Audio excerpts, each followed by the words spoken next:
Well, this is Steve Ridgel, and I live in Texas. I live in West Texas, and so the shooting in Uvalde was heartbreaking. Heartbreaking on any level, anywhere. And I know this kind of thing happens all over the world. Innocent people are murdered and abused and hurt all over the world. But this was close to home. I mean, it's in the country I live, it's in the state I live, and not too far a drive for me if I wanted to go down to Uvalde for something. It's scary and it's heartbreaking. And in a week where so many of us were attending grandkids and kids graduations and celebrations, and there's just a hole in the heart of people. So everybody's asking, what's the Christian response? And I've heard a lot of responses that are political, a lot of responses that say it's time for action. And so I just want to share a couple of reactions. Number one, James is real clear in James 5 when he talks about the Christian life. Is anyone in trouble? Let him pray. I think the most important thing any Christian can do is pray. Boy, I hear people say that's not enough, let's act. No, the most important thing for Christians always to ask God to act. God can do more than any of us can do in any of this. And in fact, I'm going to tell you, none of us are going to fix a fallen and evil world, because it is a fallen and evil. Now, if you're not a Christian, you can have lots of ideas about how to stop things and do things, and whether that's burn down every gun or arm every person in the world. I don't know what your answers are. I'm telling you, as a believer, I think we live in a fallen world and it is evil, and God's the only one that can fix that. In fact, He sent His Son to fix that, and I believe in His Son. So what I'm going to do, I think you're right. I'm going to pray hard, but I also need to act, and here's how I'm going to act. Every day and every way I can, I'm going to try to love God with everything I have, and I'm going to try to love my neighbors myself. Now, I don't know that I'll do it well. I don't know that I'll recognize the signs, but there won't be anybody I pass that doesn't get a smile and a nod. And if I see someone who looks lonely or hurting, they're going to have a question from me about, you okay? What's going on? Can I help? I don't know that any of us could have spoken into that young man's life down in Uvalde. I don't know. But I do know this. I'm going to do the best I can to try to help people and offer to help people. And I want to be real clear here.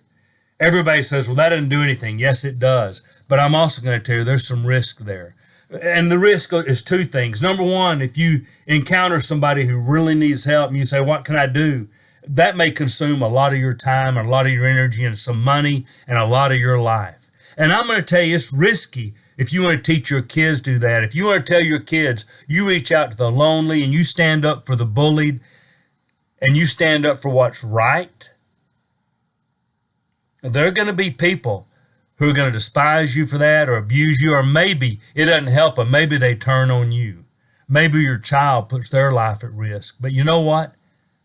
Jesus came into this world to die for us. And those of us that said we want to follow Him, when we were baptized, we died. We died with Him. We were crucified with Christ. We're living a new life. And so I want to be courageous in that. I want my kids to be courageous. I even want my grandkids to be courageous. Yes, I pray every day for their protection. But I'm going to be like Jesus all over this world. And number three, I'm going to act this way. I know the answer in our world. It's Jesus. That's the only thing. Changing laws isn't going to stop all this. It just won't. And you can change around the mechanisms for hurting people, and they'll find some other way to hurt people. Evil is evil. But when I tell somebody about Jesus and they decide to follow Him, I've just struck a blow against evil things in this world. I've just taken a stand against the evil one who would corrupt this world and destroy this world.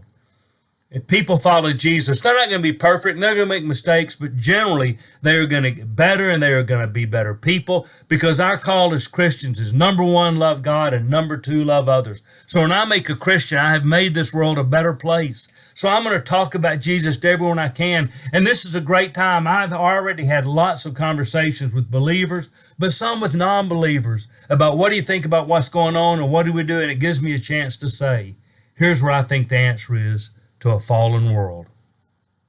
I don't know where all this goes, but I do know this. God loved us so much, He sent His Son into this world. So if we believe in His Son, we could live with God forever. And this world is not my home. But till God takes me to my real home, I'm going to pray hard for him to protect people from evil in this world. I'm going to do everything I can to reflect Jesus in this world. And maybe I will be a voice to someone who's in trouble. And I'm going to tell everyone I can the good news of Jesus, because if they decide to follow him, we have made the world a better place and a safer place, even if it never will be our home.